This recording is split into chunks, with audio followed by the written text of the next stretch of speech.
la commission chargée de la réinsertion et du désarmement. Et puis dans ce journal, 7 syndicats d'étudiants dénoncent la décision unilatérale, dit-il, de l'université de Nouakchott en collaboration avec la société de transport public.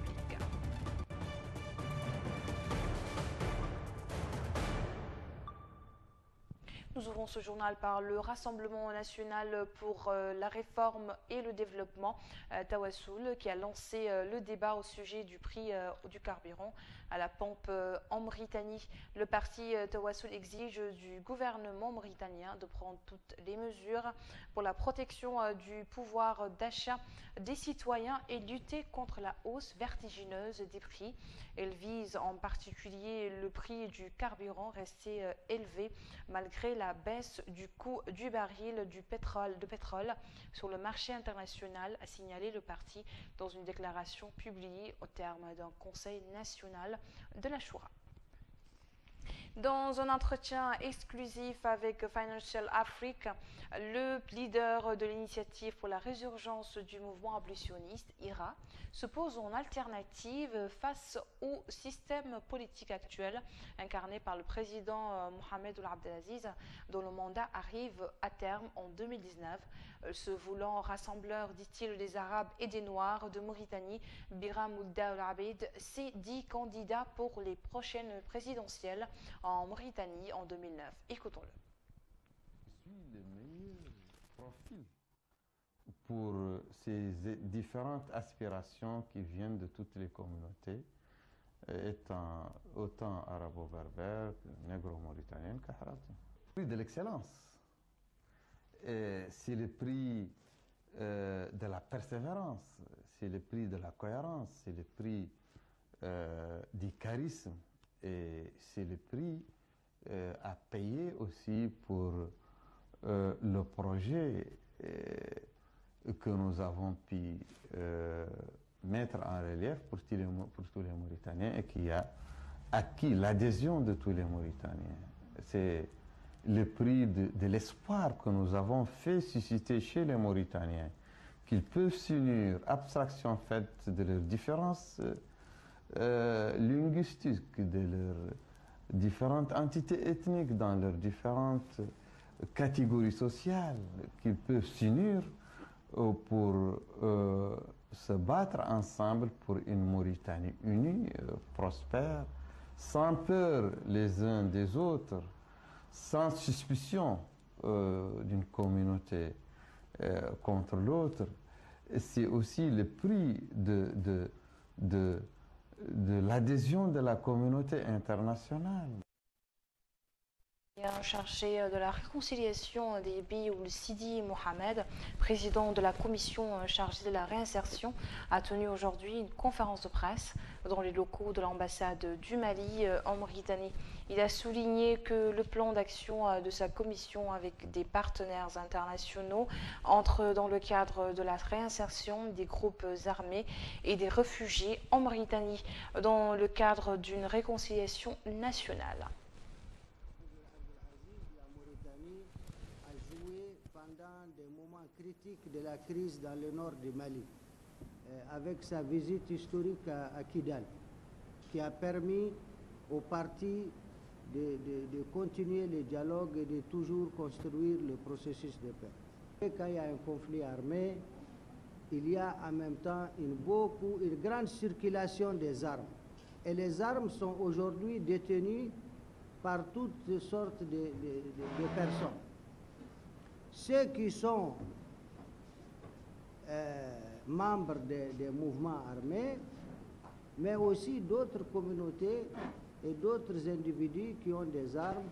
Et on sait très bien qu'une arme, pour qu'elle soit détenue par un citoyen d'un pays, elle doit au moins obéir à certains principes de la légalité. Donc le programme du DDR, c'est une des sous-commissions qui est prévue par l'accord de paix, que je sais beaucoup d'entre vous sont familiers à ce processus de paix. Et cette commission est une commission mixte qui est prévue par l'accord, qui doit comporter le gouvernement de la République du Mali, les mouvements armés, c'est-à-dire les deux mouvements signataires qu'on appelle la plateforme et la SEMA. Les mouvements ont déjà donné les noms des membres de la commission. Le gouvernement aussi a donné les noms des membres de cette commission qui se compose de 24 personnes. Et c'est cette commission que le président de la République, El Haj Ibrahim Boubacar Keïta, a bien voulu me choisir comme son président. Le président de cette commission qui est chargé, conformément à l'accord de paix, de superviser ce processus de désarmement et de démobilisation. L'objectif est qu'après le cantonnement et le désarmement, l'accord de paix prévoit l'intégration, ce qu'on appelle l'intégration des combattants. L'intégration des combattants qui dans deux types de corps. Qu'on appelle les corps habillés, c'est-à-dire les forces de sécurité, les forces militaires, mais aussi l'intégration dans la fonction publique. Parce qu'il y a les services de santé, il y a les services de l'éducation nationale, il y a d'autres services qui ne sont pas seulement les services des corps habillés.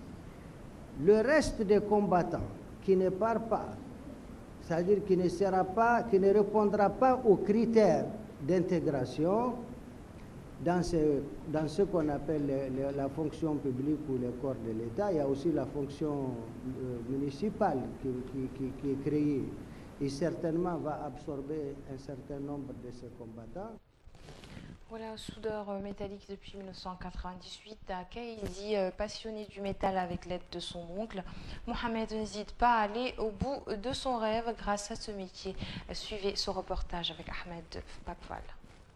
Toujours à Kaïdi où nous allons découvrir des jeunes travailleurs et ambitieux tels que Mohamed, soudeur métallique depuis 1998 à Kaïdi, passionné du métal avec l'aide de son oncle. Il débute sa carrière et n'hésite pas à aller au bout de son rêve grâce à ce métier. Garage Amar, son lieu quotidien de travail situé à Xinjiang, où nous l'avons trouvé à 16 heures en plein travail, entouré de petits apprentis âgés entre 10 et 25 ans. Devant l'équipe de Watania TV sur place, Ahmed nous parle de son travail. On pratique le coffrage des barrières des fois pour les programmes dîner et consorts, mais ce qui marche le plus, c'est les portes. Nous, on gagne des marches souvent, on nous suit après, des fois on perd, parfois de près ou de loin, et je pense que c'est ça le travail. Ça marche souvent et c'est le contraire parfois. Comme tout autre travail, Mohamed a souvent des difficultés et il nous en parle sans hésiter. Nos difficultés sur le plan de notre travail, on ne trouve pas de fil de rebobinage ici à Kaïdi et on en a vraiment besoin car ça fait partie de notre travail. Il faut qu'on aille jusqu'à Nouakchott pour l'avoir. Nous n'avons absolument rien ici, mais alhamdulillah. L'environnement a acquis une valeur de bien commun et a été compris comme étant aussi le support de vie nécessaire à toutes les autres espèces que l'homme. Nous avons aussi un problème principal ici et c'est l'environnement. L'assainissement, on paye la mairie, les impôts, mais on ne prend pas soin de nos lieux. Et même si on assainit en tant que citoyen, on n'a pas où mettre nos poubelles. On assainit tous les jours et voilà où on les dépose. Souvent, le vent l'emporte.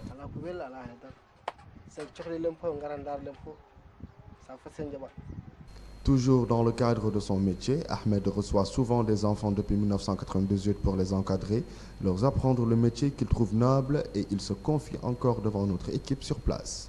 Nous avons appris beaucoup de jeunes ici, beaucoup même, alhamdulillah. On m'amène des enfants que j'encadre et si je n'arrive pas bien à les gérer, j'appelle leurs parents pour qu'ils viennent les récupérer.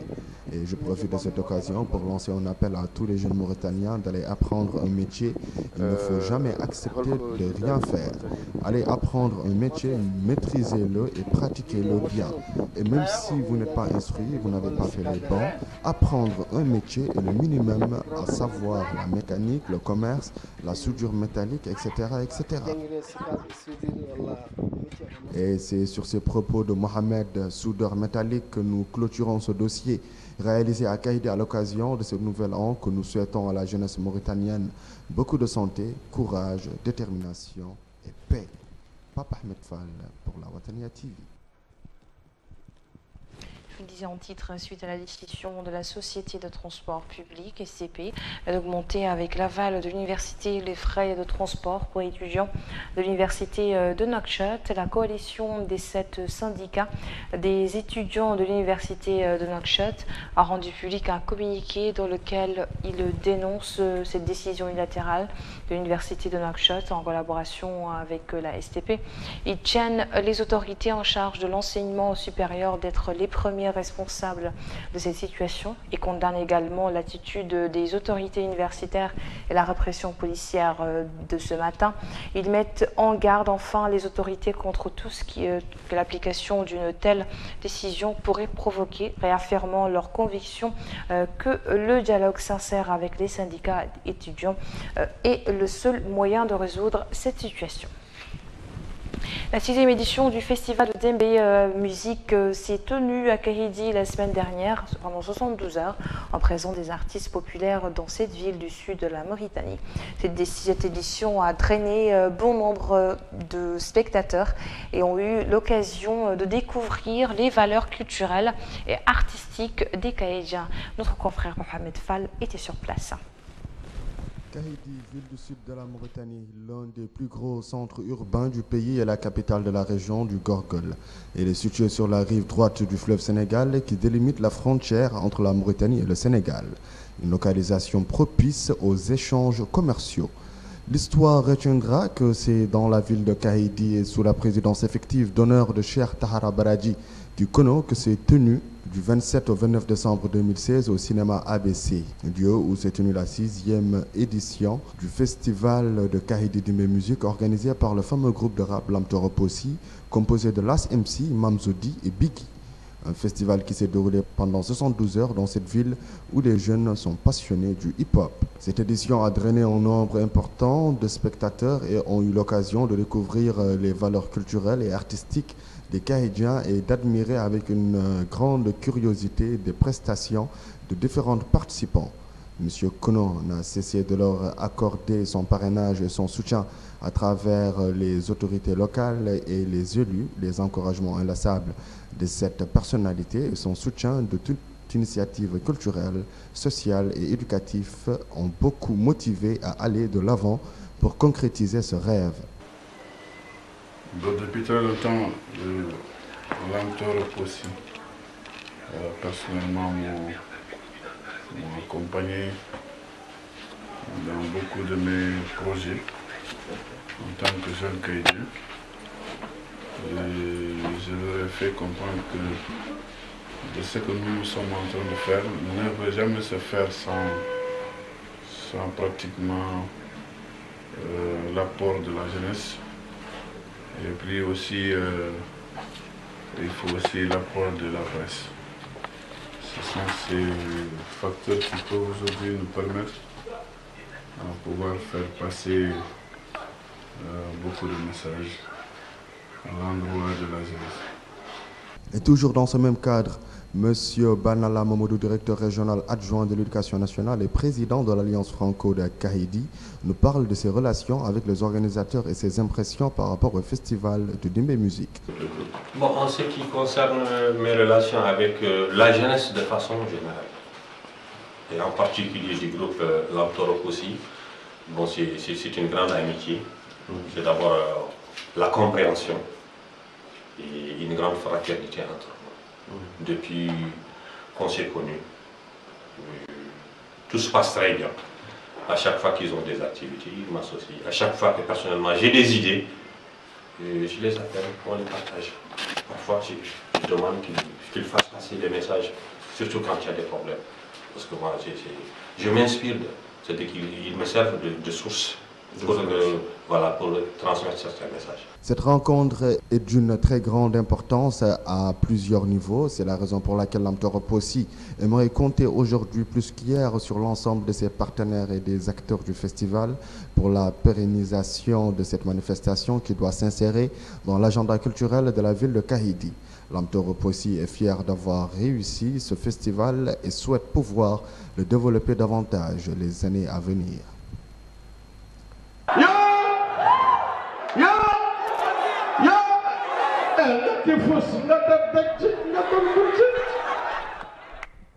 Voilà l'essentiel de l'actualité internationale, c'est tout de suite avec Soukene Baba.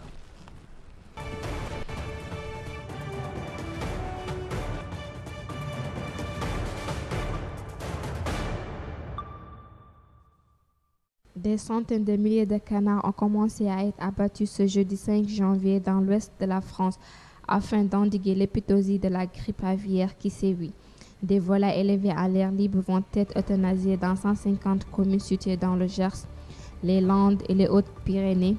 Une opération qui devrait s'installer sur 2 semaines. C'est encore un coup nouveau, rude pour la filière dont les syndicats demandent aujourd'hui à l'État une aide financière pour aider les éleveurs à faire face. La Turquie, théâtre d'une nouvelle attaque. Une explosion a eu lieu à la mi-journée près du palais de la justice de la ville d'Izmir. 2 personnes ont été tuées, un policier et un employé du tribunal. Plusieurs autres ont été blessés. La déflagration a été causée par une voiture piégée. En outre, 2 assaillants présumés ont été abattus dans des affrontements qui ont suivi avec les forces de l'ordre. Selon les médias turcs, un 3e homme serait recherché par la police. L'explosion a eu lieu près de l'entrée des juges et des procureurs du tribunal de cette grande ville portuaire de l'ouest du pays. Au moins 10 personnes ont été tuées jeudi à Jablé en Syrie après l'explosion d'une voiture piégée. L'Observatoire syrien des droits de l'homme annonce de son côté au moins 14 personnes et 25 blessés. L'attentat a frappé cette grande ville côtière de l'ouest de la Syrie dans la province de Latakia, une région contrôlée par le régime de Bachar al-Assad. La déflagration a particulièrement détruit plusieurs commerces à proximité du stade principal. La coalition des forces armées en Irak a lancé jeudi une vaste offensive à l'ouest du pays contre les groupes d'État islamique. L'opération militaire est dirigée par l'armée irakienne avec le soutien des combattants issus de tribus locales avec l'appui aérien de l'armée américaine. L'offensive vise à libérer les principales localités le long des rives de l'Euphrate, depuis la grande barrage d'Adita jusqu'à la frontière syrienne.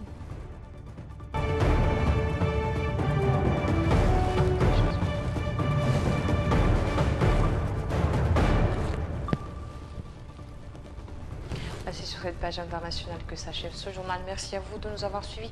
Le rappel des principaux titres avant de clore cette édition.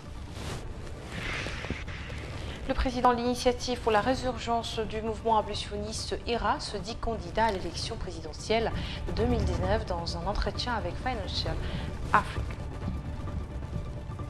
Conférence de presse en l'ambassade du Mali à Nouakchott du ministre malien chargé de la réconciliation, président de la commission chargée de la réinsertion et du désarmement. 7 syndicats d'étudiants dénoncent la décision unilatérale de l'université de Nouakchott en collaboration avec la société de transport public.